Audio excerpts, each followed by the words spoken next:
Hey there, y'all, and welcome to the kitchen. Today we're going to do one more supper for the last of 2025, and we are going to do a really delicious riff on a chicken soup I had at one of our favorite Mexican restaurants. This is my Latin style chicken soup, and it's going to come straight out of the pantry for the most part, so buckle up. This one's going to be a really good one to have on hand.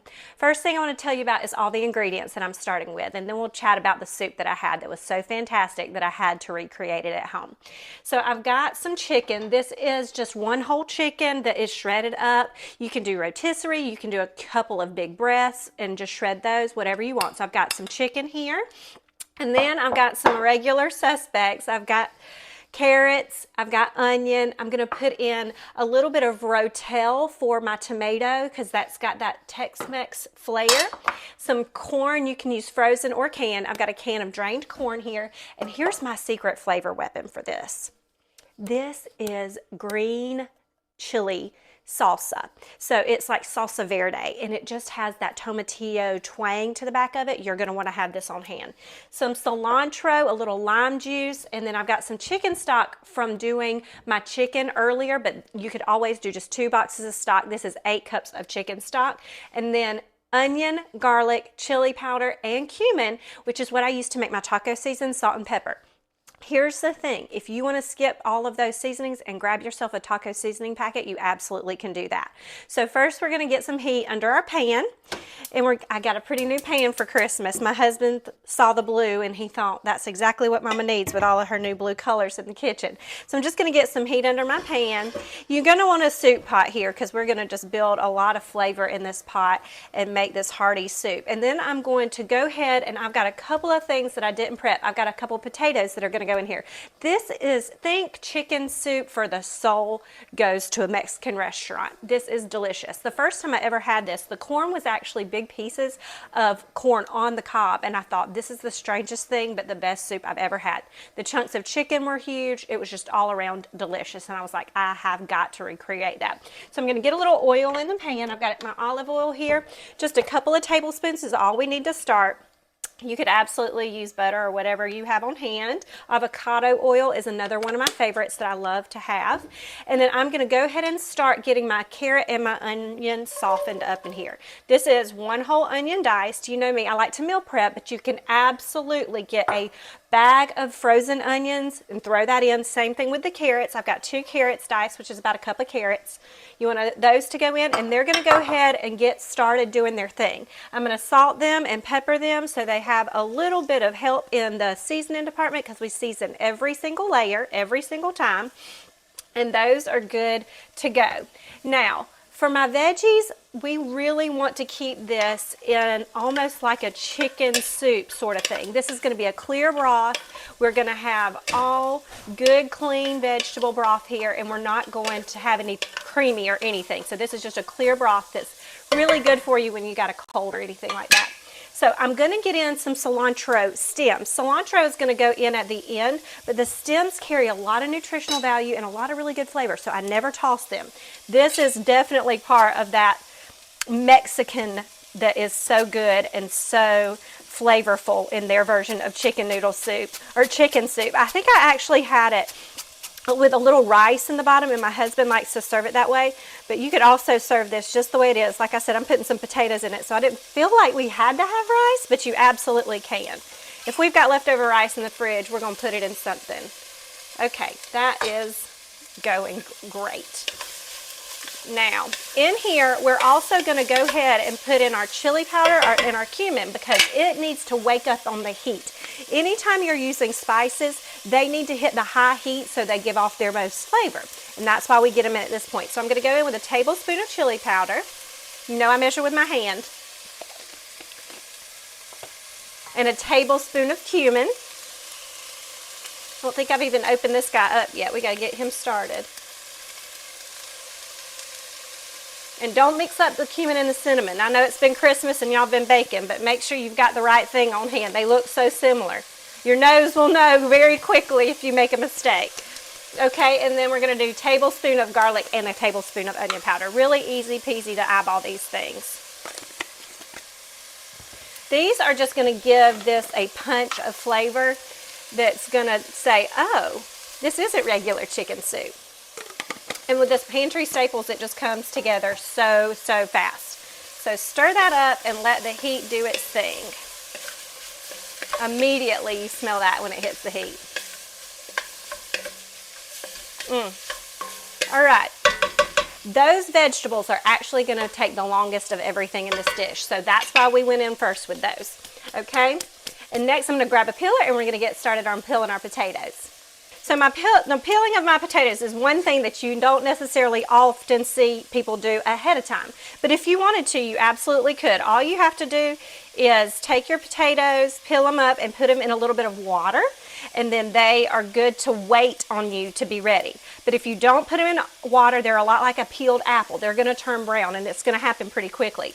So I like to do this. You could also absolutely grab a bag of potatoes out of the freezer section and throw them in just like that. Anytime that it gets a little bit cooler around here, anytime somebody gets a sniffle, I end up making chicken soup so many different ways that I thought to myself, I've got to have a Mexican way. And it doesn't just suffice to do the chicken chili all the time. So this is just one of those dishes that I love, that warms your soul, and it's really honestly super good for you. So got 2 little potatoes in. We're going to go in here with them, and then once our potatoes get in, that's when we're going to put in our broth and our rest of our canned ingredients. So I'm going to make sure my potatoes are cut fairly uniformly so they cook evenly.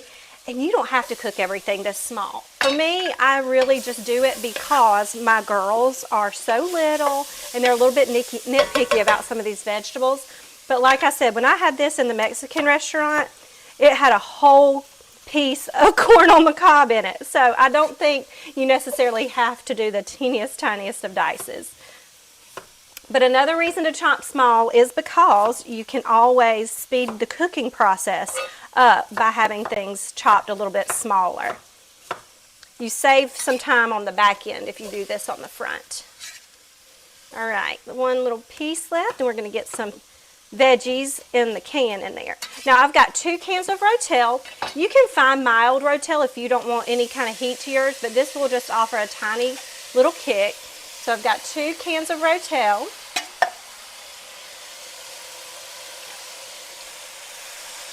The original. Okay. And then I've got my corn going in.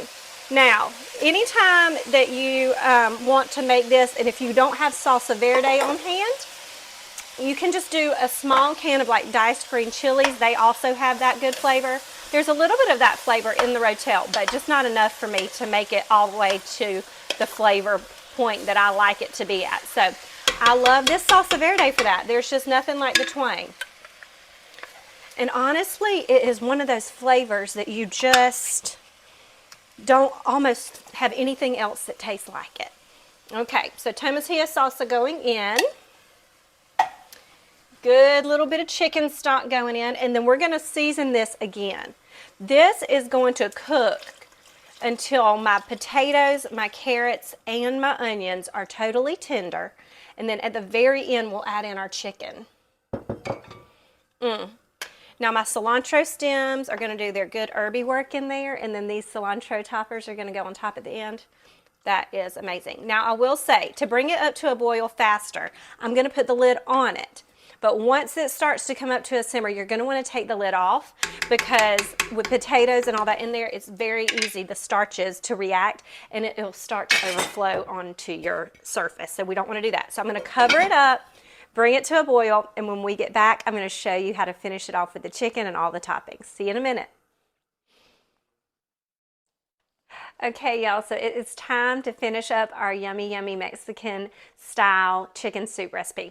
So first thing I'm going to do is I want to check this for seasonings. I want to make sure that I don't need to add any salt or any pepper to this before I start to finish it and plate it up. We didn't do a lot of seasonings originally. We seasoned just the veggies as they were starting because I have chicken stock in here that has salt in it. So that's why I want to make sure that we're where I need to be before I move forward. And it's absolutely perfect. Nothing added. Okay, So I'm going to go in with some of my chicken. I'm going to do about 2 to 3 cups of chicken. This is all up to you, how much chicken you like in yours. I may save a little bit to the side for another recipe. We'll just see what it looks like once I get some of this in here. Some rotisserie chickens are smaller than others. Some whole chickens are smaller than others. You just want at least 2 or 3 cups of chicken in here. Y'all, this is so delicious. I can almost taste it. Now, this is how I like to serve it. If you want to do anything different, to each his own, but this is what I like to do. I like to serve it up in a bowl with some cilantro on top. I even want to put a little bit of cilantro on the whole pot, just so I can suggest to people what it needs. But I'm going to go in with some cilantro on top of here. A good little bit, because that's the way I like it. Yes, I'm going to put a little bit more on here just because the fresh cilantro at the end really does offer something to the whole soup. And then for me, I do a little squeeze of lime juice, and you can also offer wedges on the side for people to grab and put on their plate. Little squeeze of lime on mine. And then I can't do it without hot sauce. I like a little hot sauce, so you can do as hot as you like it or not. But I go in with a little Louisiana hot sauce on mine.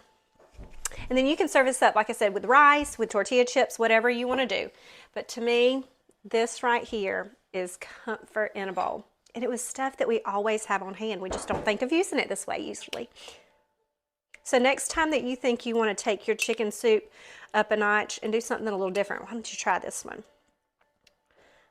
All right, I'm not going to burn myself, but I am going to taste a bite ever so carefully. I've got a husband over there that I think would stand to take a bowl if I tried to push it at him. That makes anything feel better. It's so delicious.